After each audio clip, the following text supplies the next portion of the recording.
高考那天，外婆在家洗澡摔断了腿，我为了赶回去救她，放弃了一门考试，没能达到等科路去分数线。我打算去读大专，舅舅却说专科未来没有出路，他让我在家照顾外婆，等到外婆去世之后，将所有的遗产留给我。于是，一向成绩优异的我只能以高中毕业的身份，在家附近边打零工边照顾老人。10年后，外婆病逝，她的所有财产都留给了表姐，舅舅一家不等葬礼办完，就把我赶出了家门。表姐更是以一副胜利者的姿态笑话无纯，放弃大好前途，不要甘愿当个保姆。我失魂落魄的在街上游荡，一辆货车迎面而来，我当场便失去意识。再次睁眼，我回到了高考当天，临近考场前，我的手机铃声响起，怔怔的望着手机，过了好一会儿，我才反应过来，我真的重生了，重生回了高考当天。而这一天，也是我人生坠入深渊的开始。明明只差最后一门考试，我就能够完成高考，考上大学，离开这座城市，奔赴新的生活。可就在这个时候，我接到了外婆的电话，她洗澡的时候不慎滑倒，怎么样也爬不起来。电话里，外婆带着哭腔不停地跟我喊痛，让我救救她。虽然我和她并不亲近，但是听到老人这么脆弱无助的哀求，我的心还是像被针扎了一样，刺痛起来。几秒后，我毫不犹豫地放弃了高考，转头赶往家里。见到外婆后，我第一时间把人送到了医院，因为送医及时，外婆只在医院住了半个月就安全无恙地出院了。可我却因为缺少了一门文综成绩，我只考了400多分，与大学失之交臂。这个分数只过了专科线，和我之前几次模拟测考的成绩简直是天壤之别。学校的老师纷纷直呼可惜，我的班主任更是劝我复读，学校愿意减免我的学费。只是我把这件事情告诉家里的时候，全家人都沉默了。我读懂了他们的潜台词，他们并不想让我去复读。外婆更是直言我不配让我出去打工。我知道她向来我不喜欢我，所以内心也没有怀抱期望。可是在听到这话的时候，心还是忍不住痛起来，大概是我的眼神太过明显。外婆嘴巴一撇，毫不客气地说道，是你自己做的选择，再说医生都说了，我又没有什么大碍，在卫生间待几个小时也没问题，谁让你做假好人。医生明明夸的是我送医及时，没有导致别的后遗症，结果在外婆的眼中，我放弃高考回去救她，确实在做假好人。哪怕过了10年，这句话依旧深深的刻在我的脑海中。这一次我没有选择接通电话，果断地将手机静音放进了寄存柜，然后转身走进考场教室。上辈子的那10年里，我从网上将文综卷下载了下来，翻来覆去做了上千遍，每一次觉得生活难熬，日子过不下去的，我就会将卷子拿出来做一遍，然后幻想着我考进大学后的场景，那是我黑暗的生活中为数不多的光，每道题的答案我都乱数于心。我原以为自己会紧张，可是当手握上笔的那一刻，我的心却在瞬间安静了下来。150分钟的一晃而过，等到铃声响起，监考老师收卷，我彻底的松了一口气。也是这个时候，我才发现自己早已经泪流满面。同样能教室的不少考生都诧异的盯着我看，我羞红了脸，立马跑到了卫生间，看着镜子当中满脸通红的人，我知道一切都结束了，我再也不要重复上辈子悲惨的命运。这次我要迈进大学，走入新的人生，谁都拦不住我。我走出考场的时候，外面已经围满了考生的家长，而2个熟悉的面孔却映入了我的面孔，那是我的舅舅张国庆和舅妈陈玉莲。看着满脸焦急的2人，我皱了皱眉头。爸妈死得早，我是被舅舅一家收养的，既然离家的小孩本来就没资格提什么条件，那时的我本打算认命读大专，从小到大我的成绩都很好，没少拿学校的奖学金，我相信只要我肯努力，到了大专也能专升本，无非是比别人晚1年毕业罢了。至于大专的学费，一学年也就4、5千，我可以趁着高考后的这2个月进厂打工，这样也就不用舅舅一家承担我的花销。舅妈却直接否决了我的想法，舅舅语重心长的劝导我，现在大学生这么多，你一个专科生更没有出路，要我说你也别上什么大学了，就在家里好好照顾外婆吧，她现在年纪这么大，身边没一个知根知底的人，看着我们也不放心。这是我12，我自然不可能同意。如果没有考上大学就算了，可我的成绩还能读书，更何况我才18岁，一直待在小县城，过着一眼就能够望到头的日子，这不是我想要的。大概是看出我心中的所思所想，久久又劝了我好几次，最后更是让外婆出面说，如果我愿意留下来照顾老人家的话，以后外婆所有的遗产都归我，而我只需要帮忙看着外婆就好。其实这个提议并没有令我心动，外婆出院的那半个月，一直都是我伺候着她，照顾她吃喝拉撒，照顾一个上了年纪的老人，并不是一件轻松的事情，更何况外婆也不是什么有钱人，连个退休金都没有，家里唯一值钱的可能也就是她现在住的这个房子，所以面对金钱诱惑，我还是毫不犹豫的选择拒绝。未曾想外婆竟然一改往日的尖酸刻薄，哭着跪下来求我照顾她，被老人家道德绑架，我着实没有办法，只能同意了这件事。于是我辛辛苦苦的照顾了外婆10年，这10年来，我一边打着零工，一边照顾着老人家，还不到30岁的人，却华发早生，满脸皱纹，跟同龄人相比，像个40、50岁的大妈。好不容易等到外婆去世，我原以为自己苦尽甘来，终于能够好好休息休息，未曾想舅舅竟然带着外婆的遗嘱找上了我。遗嘱当中表明，外婆留下了30万存款，还有房子，全部都留给表姐。至于我，皮都没提一嘴，这份遗嘱我自然不肯相信，毕竟这10年期间，表姐一直生活在首都，逢年过节都没回来过，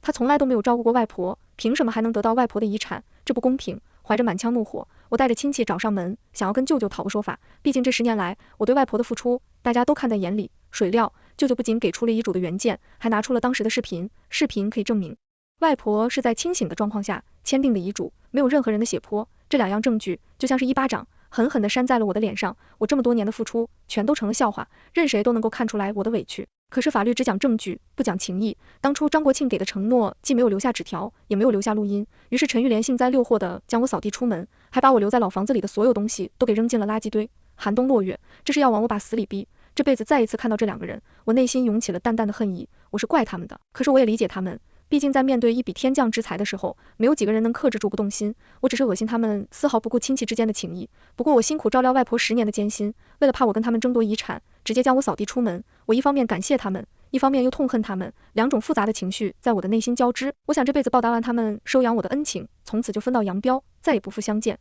我刚思考完，视线便跟他们对视上，2个人小跑着来到我面前。陈玉莲着急忙慌地朝着我质问道：为什么不接你外婆电话？你进去考试了？他瞪着眼睛，凶神恶煞的模样，看上去分外可怕。我警惕地向后退了一步。考试150分，2个半小时的时间。上辈子我接到外婆电话，立马放弃了考试，选择回家。中途我也给张国庆、陈玉莲打过电话，可是他们的手机始终打不通。后来他们解释说是在陪表姐考试，无心玩手机，所以才没有收到消息。等到他们赶到医院的时候，外婆的手术都已经做完了，可是这次他们竟然来考场找我。虽然不知道我为什么会重生，但是我很清楚，肯定不能够把这件事情告诉任何人。我装得一脸懵懂的模样，对着陈玉莲反问道：啊，舅妈你在说什么呀？闻言，陈玉莲你脸色一变，她2只手狠狠地抓住了我的胳膊，一脸阴沉地朝着我说道：你故意的是不是？你外婆在家摔倒了，你不接电话，我看你就是自私，不想耽误自己的考试，所以才这么做。你个没良心的小畜生，我打死你！说着，一巴掌将我扇倒在地，周围立刻响起了惊呼声。毕竟现在这个时候，任何一个孩子都是家里的大熊猫。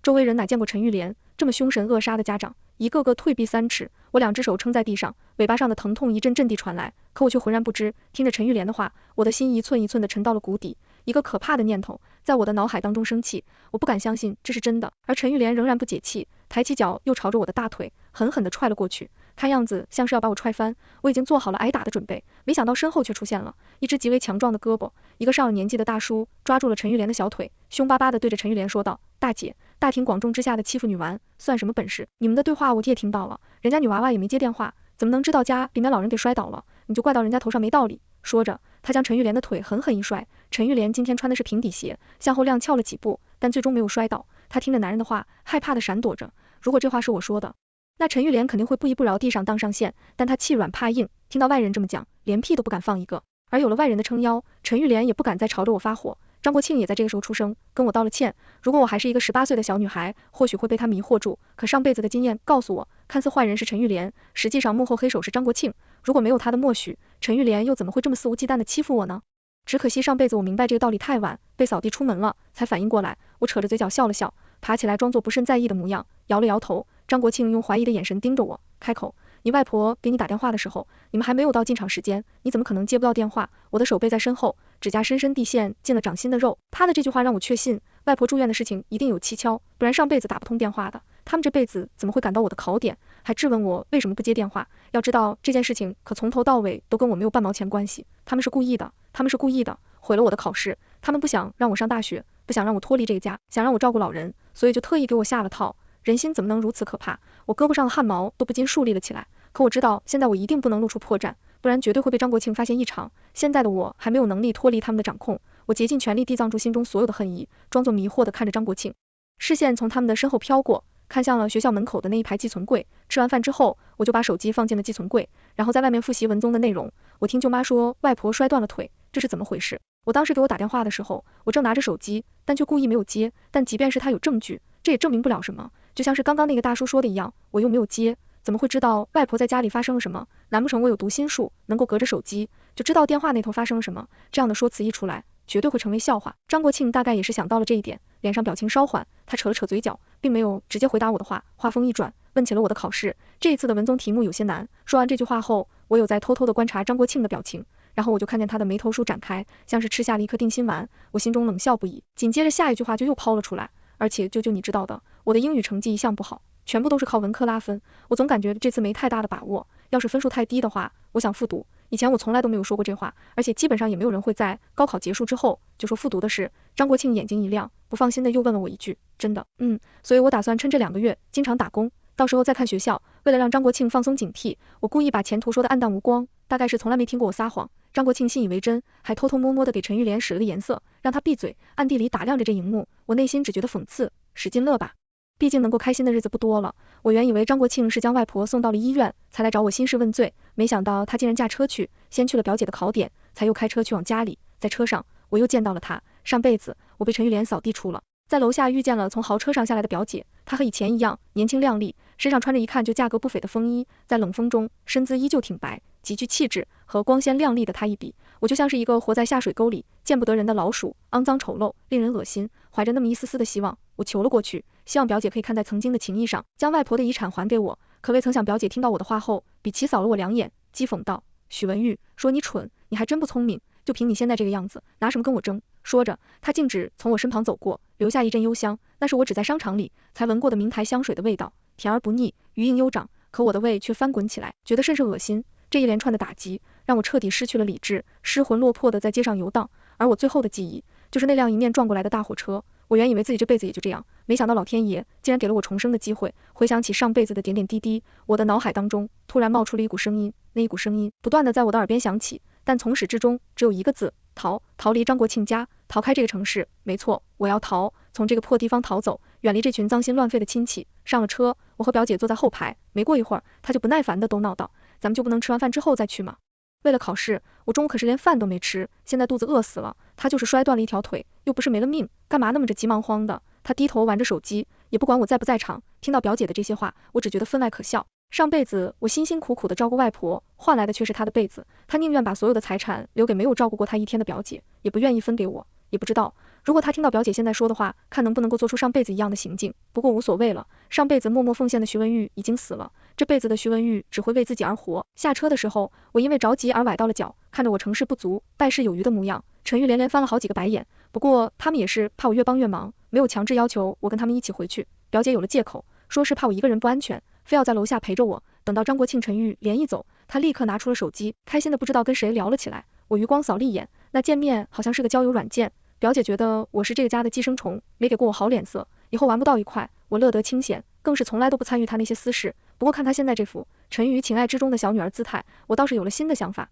思索间，张国庆已经背着外婆出了单元门，他表情严肃，保存紧柄，浑身上下都缠绕着一股戾气。见状，我连忙收敛了心神，一瘸一拐的跟着他们到了车边。因为位置不够，张国庆并没有让我们跟随。到了晚上，我和表姐才知道外婆被截肢了，医院那边给出了相应的解释，老人家上了年纪，身体本来就不好，加上腿部神经遭受到长时间压迫，出现了损坏。如果病人能够早一点被送到医院，情况也不会这么严重。据说我外婆醒来之后哭天喊地，那嗓子吵得临床的病人家属都投诉了好几回，最后还是张国庆发了火，才让外婆闭上了嘴。上辈子外婆嘲讽我说没有我的话她也不会出什么大碍，让我别妄图拿这件事情挟恩图报。这辈子我如她所愿，结果换来的是她截肢，只能说天道好轮回，苍天饶过谁。这期间陈玉莲一直照顾着外婆，她倒也想让我去医院，但我可不是什么傻子，我故意弄伤了自己，别说是去照顾外婆，不让他们来照顾我就不错了。我这一趟就是半个月，眼瞅着陈玉莲整个人的脸色越来越难看，和人说话都是歇斯底里的怒吼。除此之外，他更是经常在亲戚群里面抱怨，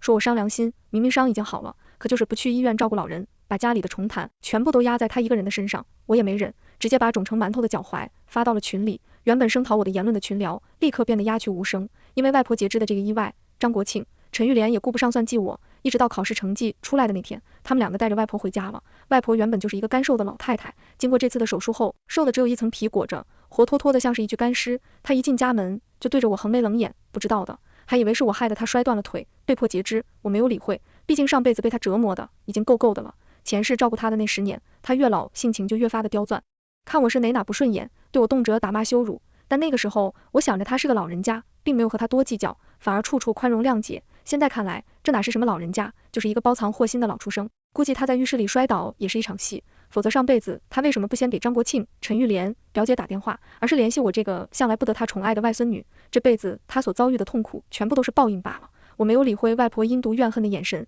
耐心的等待着整点进入服务平台查询成绩，但不知道是不是网速的问题，我的页面一直没有加载完全。就在这时，我的身旁传来了表姐的欢呼声。这半个月的时间，家里除了我以外，其他人都在医院，表姐经常上午出门，凌晨2、3点才回来，每次洗漱的声音都会把我吵醒，偶尔有几次我还听见她对着手机甜甜的叫对面人老公，看样子像是网恋奔现了。我没有太注意这些，一直搜在房间里面查找院校，现在听到她的欢呼声，我心下一紧，连忙看过去，只见表姐紧握着手机，激动对着张国庆、陈玉莲喊道：557，这个分数一定能够上大学。爸，你之前可是答应过我，只要我能考上，就送我去首都的大学的，不管学费多贵都行，你可不能骗我。表姐的分数和上辈子一样。闻言，我松了一口气，上辈子没有文综的300分，靠着3文主课，我都能上400，这次加上文综，最不济也有600多，上一个好的大学手拿把掐，就是不知道我的具体分数位置多。紧张间，我的手心都被汗液入湿，而张国庆的声音也在此刻传来。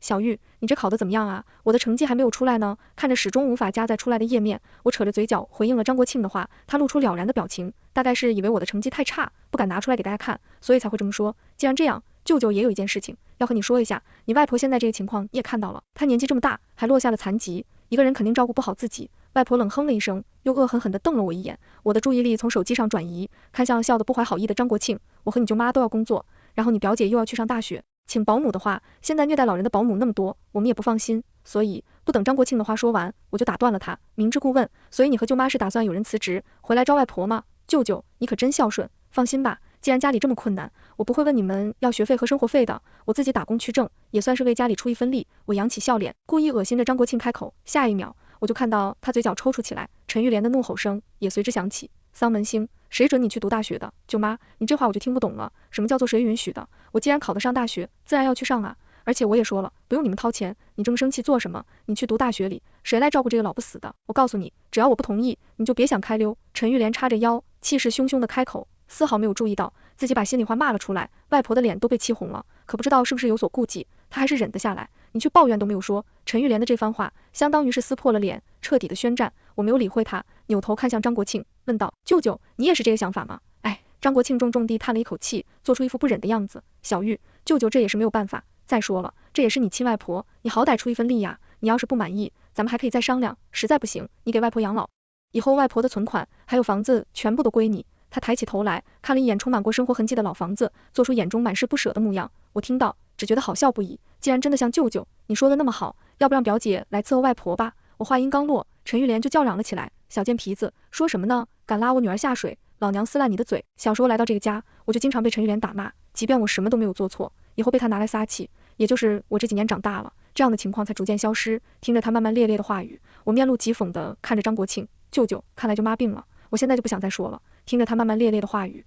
我面露讥讽的看着张国庆，舅舅，看来舅妈并不认同你说的话呀。张国庆被噎了一下，但还是厚着脸皮说道：别听你舅妈胡言乱语，她一个妇道人家懂什么？外婆也跟着帮腔，不过她不是利诱，而是直接到的绑架。要不是你当初没接我的电话，我怎么可能在卫生间里躺了那么久，还被截肢？这一切都怪你，还想逃，以为自己逃得掉？我告诉你，这是你欠我的。你要是敢跑去读大学，我就去你们大学门口闹，我看哪所大学敢要你。